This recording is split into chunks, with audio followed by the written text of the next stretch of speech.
ඔන්න ඉතින් අන්තිමේදී මගේ මූඩ් එක ආවා. මම ඉතින් මේකට ඒගොල්ලන්ගේ ස්කයිනෙට් එකේ හෙඩ් ඔෆිස් එකට ගියා කෝල් කරා ගොඩක් ප්‍රශ්න ආවා. අන්තිමේදී මගේ පාර්සල් එක හම්බුනේනේ. දැන් ඉතින් අපි බලමු මේකේ මොනවද ඇත්තටම තියෙන්නේ මම ඕඩර් කරපුවා හරියටම ඇවිල්ලා තියෙනවද කියලා. හරියට බලමු. දැන් තමයි ආවේ. ඒගොල්ලෝ මේ ගාවට ගිහිල්ලා කෝල් කරා මට හැබැයි අද ස්කයිනෙට් එකකින් ප්‍රොඩියුස් වුණා අද අනිවාර්යෙන් කොහොම හරි කරලා දෙනවා කියලා මම කොහොමද අනිවාර්යෙන් අද පැකේජ් එක ඕනේ කියලා. ඔන්න ඉතින් පැකේජ් එක ඇවිල්ලා තියෙනවා. අපි බලමු පැකේජ් එක කොහොමද කියලා. පළවෙනි අයිටම් එක. ඔයාලා දන්නවනේ මම කොෆි වලට ගොඩාක් කැමතියි. මම කැමතියි ඉතින් කොෆි හදන්න මේක ඕනේ වෙනවා බීට් කරන්න මික්ස් එකක් මේ තියෙන මට මේක ගන්න නම් මතක නැහැ. මම ගාව කලින් මේකක් තිබ්බා ඒ වුණාට ඒක දැන් හරියට වැඩ කරන්නේ නැහැ. ඉතින් මම හිතුවා තව එකක් ගන්න ඕනේ කියලා. මොකද මේක ගොඩක් අඩුවට තමයි ටෙමු එකේ තිබ්බේ. මේකේ හොඳ රිවිව්ස් උත් තිබුණා. හැබැයි බැටරි දෙකක් නම් ඇවිල්ලා නැහැ. බැටරි දෙකක් නම් නැහැ. බැටරි දෙකක් දාලා වැඩ කරනවා කියලා බලමු. ඊළඟ අයිටම් එක. වලත් එකක් ඕඩර් කරා. ඒකත් හදලා බලමු. මම කියන එක චුට්ටක් හැදෙලා පොඩ්ඩක් එන්න. ඉතින් මම මේ වගේ ඒකෙන් සාප්පුවි දාගෙන යන්න පුළුවන් ඒවා තමයි බලන්නේ. මොකද අපේ තිබ්බම සමහර ලාවට අමතක වෙනවා. මම හිතනවා හොඳයි කියලා පාවිච්චි කරන්න පුළුවන් මේ කියලා. මෙන්න මෙහෙම. ඇතුලේ තියෙනවා මෙහෙමත් තියෙනවා. ඊළඟ එක මෙන්න මේක. අදට මේක කෙනායි මම වැඩ කරමු අපේ හස්බන්ඩ්. මේකෙන් කරන්නේ අපිට නහය වැවෙන එක්ස්ට්‍රා හෙයා එක රිමූව් කරන්න තමයි තියෙන්නේ. මේක මෙහෙම ඇතුළට දාලා මෙන්න මෙහෙම කරකවන්න තමයි තියෙන්නේ. වැඩ කරනවා කියලා දන්නේ මොකද මගේ නෑ. ඒ හින්දා අපි එයාට දීලා මේක try කරලා බලමු. ඒකෙන් තියෙනවා 1 2 3 4 5ක්ම තියෙනවා.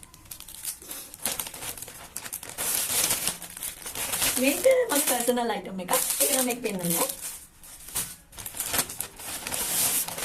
අනිත් එක මම ඉස්සෙල්ලා කිව්වේ මම ගොඩාක් කෝපි වර්ග බොනවා කියලා. ඉතින් ඒකට මට තව ලස්සන පුංචි මග් එකක් ඕනේ වෙලා තිබුණා.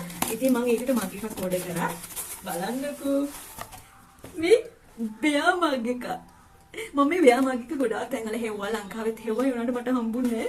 ඔන්න ඉතින් මම මගේ බෙයා මප් නෙමෙයි මග් එක.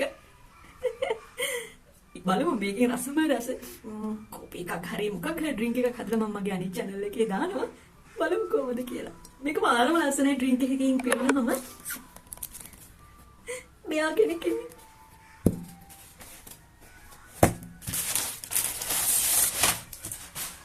ඊට පස්සේ මේක නම් මම හිතන්නේ මම බාත්රූම් එකට පොඩි අයිටම් එකක් ගත්තා.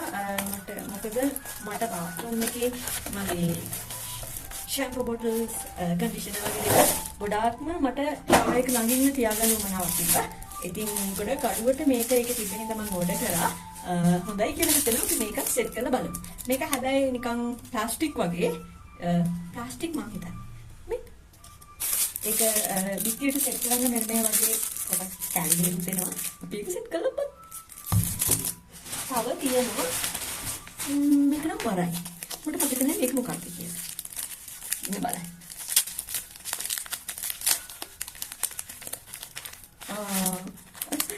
මගේ මැග්නට් හදන ටිකක් මේකෙන් පොඩි අයිටම් එකක් හදන්න තමයි තියෙන්නේ.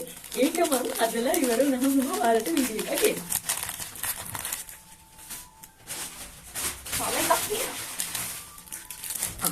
මේක මම ගෙදර ඌමනාවට ගත්ත එකක්. ඔය සින්ක් එක ඒ වගේම බාත්රූම් එකේ කොමඩ් එක වතුර ලීක් වෙන වගේ තැන්වලට මෙන්න මේක අලවන්න තියෙන්නේ. මේක ස්ටිකර් එකක් එක්කෙන්නේ. මේක ඇලවුවාම එතන ඒ කියන්නේ අර අපි දැන් සින්ක් එක වටේ තියෙනවානේ. එතකොට එතන වතුර රැඳෙන ඒවා එක නිකන් සමහර වෙලාවට මේ දියසෙවල හරි මොන හරි බැඳේ වතුර හිටලා නිකන් අර කළු පාට වගේ හිටින්නේ. අන්න ඒව නැති වෙන්න මෙන්න මේක අලවන්න තියෙන්නේ. එතකොට මේක අපිට ටක් ගාලා ලේසියෙන්ම ක්ලීන් කරන්න පුළුවන්. අර කොන් වල රැඳෙන්නේ නැති වෙන්න. ඉතින් අපි මේක try කරලා බලමු. මම මේක ඇලෙවුවට පස්සේ ඔයාලට වීඩියෝ එකක් එන්න. ඔන්න ඔය අයිටම්ස් ටික තමයි ඉතින් මට එන්න තිබුණේ. මට මේක ඉක්මනට ඕන වෙලා තිබ්බා. මෙන්න මේ අයිටම් එක ඉක්මනට ගෙදර වැඩ වගේක් කරනවා. ඉතින් ඒගොල්ලන්ට කියලාම මේක මට අලෝගන උමනාව තිබුණා. ඉතින් මොකද මම බැලුවා මේ ලංකාවේ මේ වගේ අයිටම් එකක් මට සෙට් වෙයිද කියලා හම්බුන්නේ නැහැ. ඒ ප්‍රයිස් එකට හම්බුන්නේ නැහැ. සමහර ඒවා නම් තියෙන ගොඩක් ප්‍රයිස් වැඩි. ඉතින් මම හිතන අයිටම් ටික ගොඩයි කියලා මම මේකෙන් වැඩිපුරම කැමති මගේ මේ දෙයක් මගේකට. බයි